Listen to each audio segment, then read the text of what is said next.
Morning everyone. Today's card's going to be a little bit different. I've seen quite a few crafty artists out there doing this technique. So the two main things is that it is full of masking. That's the main thing today. Just trying to decide where I'm putting everything. And the main thing with masking is that whatever's going to be in front is the thing you stamp first, and then you mask it, and then stamp the next image, mask it, stamp the next, etc. So hopefully this will show you how I'm doing this today.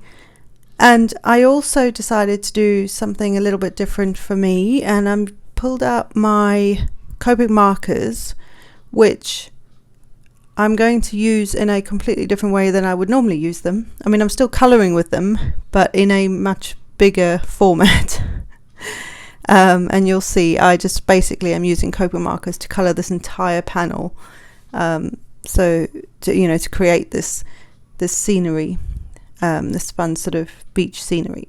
So the stamp set I'm using is Lawn Fawn's Life is Good, and I thought that was appropriate. I think no matter what you're going through, your life is still good. There are still many good things in your life and things to be grateful for and thankful for.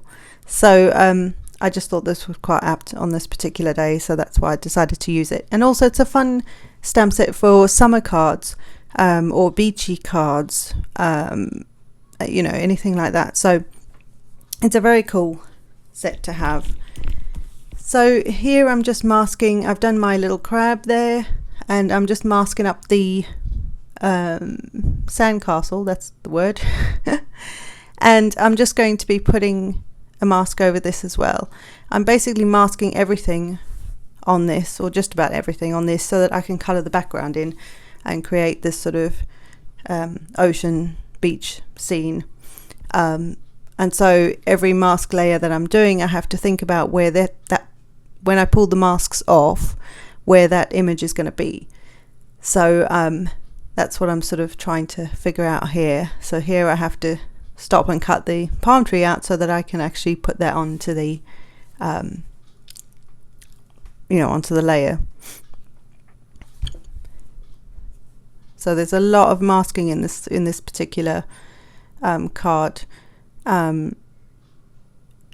yes, it does take a little while to do, but it's so good once it's done. It looks so good, I think, anyway. It's a very bright card, so that's nice if you like that sort of thing. You can obviously make it quite vintage depending on the images you're using, depending on the colors that you use. You can watercolor them if you're on the right kind of cardstock, to the white cardstock to start with, or creamy color cardstock. If you've got watercolor paper, you can use your watercolors with it. If you've got what else? Yeah, depends on the medium you've got. You can use acrylics to do this. You could do all sorts of things. If you're doing acrylics and things like that, like painting things, you don't really need the masks. You'll see why I need all the masking done in a bit when I've actually masked everything. You'll be able to see why I needed those there. Just makes it a little bit easier. But if you're doing something like a watercolor, you're practicing with your watercolors, that sort of thing, or your acrylic paints, then you don't really need to you wouldn't need to mask everything, because you'll be able to just use your paints and your paintbrush to sort of go in and paint the areas that you need. It'll make more sense in a minute. I went a little bit overboard with the old with the sand. Looks like sand dunes now rather than anything, because I kind of misplaced where I was putting things. So you learn these things as you go, but I think it still turned out all right. Just working out where to put my my ocean now. And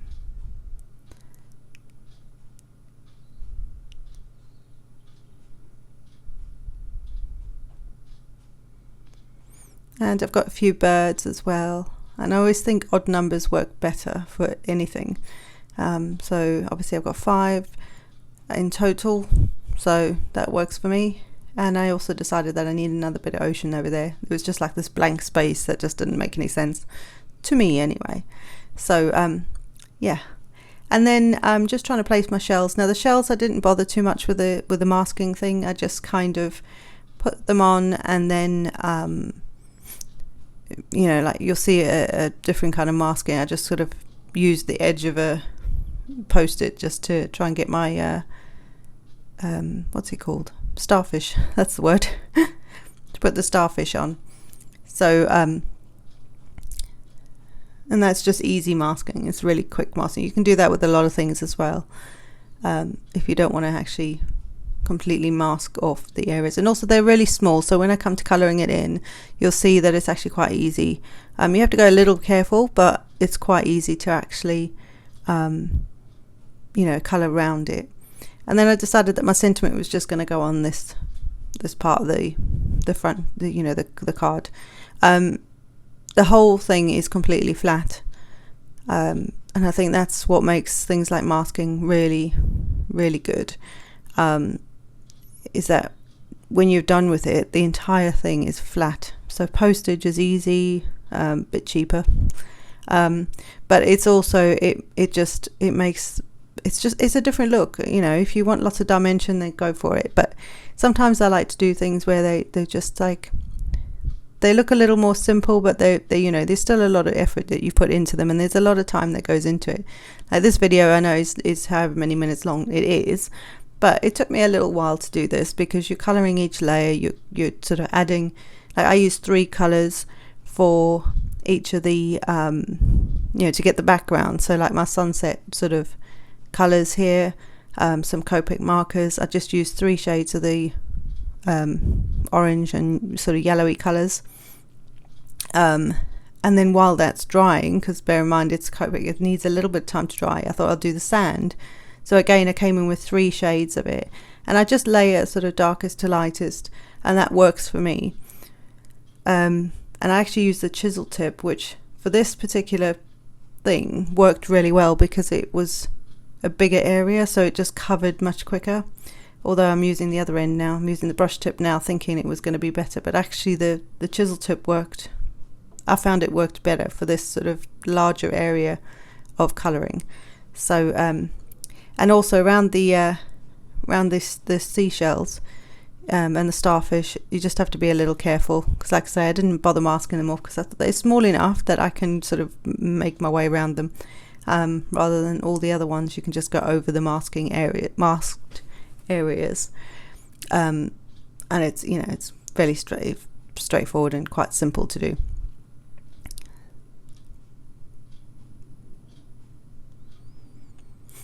So now I'm onto the water, and again same principle, just darkest to lightest, and I'm keeping the darkest to lightest sort of from the top down. So although I've had the panel upside down and all sorts to like to do the sky and things like that, I'm always doing the darkest at the top, working down to the lightest all the way through. So whether it's the sand, the sea, or the sky, and you'll know, you'll get into like a rhythm while you're doing it, and you'll just go with it, and it works really well. So I think my ocean, I could have probably had more of a contrast, but I was in the middle of it, so I just went with it. So, because you can see it's not completely ombre, if you like. There's a little bit of that, but it's not as ombre-ish as I'd like it, but it works. It works. So now I'm taking all the masks off. I can't say the word. And don't worry too much. There's a little bit of bleeding underneath, but the nice thing about Copics is that it doesn't matter if that's the case, because as you put the new colour on, so like with the palm trees, the one on the left has got a bit of, some of the orange went underneath the mask or through the mask. So with that sort of thing, I wasn't too worried, because what happens with Copics is that you don't take the colour away, you push the colour. So when I go in to do the palm trees, the leaves on the palm trees, you'll see that it actually pushes that colour out, and you don't even know that there was a little bit of you know, that orange coming through, so you won't even see it. So just starting with my sand castle, couldn't think of the word. And here for these images that are smaller, I'm doing my normal thing where I've got 2 colours, and I'm just using them to you know, just darkest to lightest again. Really, really easy. And with my palm trees, I didn't realise, normally I go darkest to light, which is what I've just said, but what happened was I didn't realise that I'd picked up the lighter one. So it doesn't matter, I'm not like looking at where the light source is coming from or anything like that, so it's still going darkest to lightest, it's just the other side of, it's the opposite way around of what I was imagining in my head, but it didn't matter. So again, now I'm on the palm trees, just doing them, dark colour, lighter colour on top.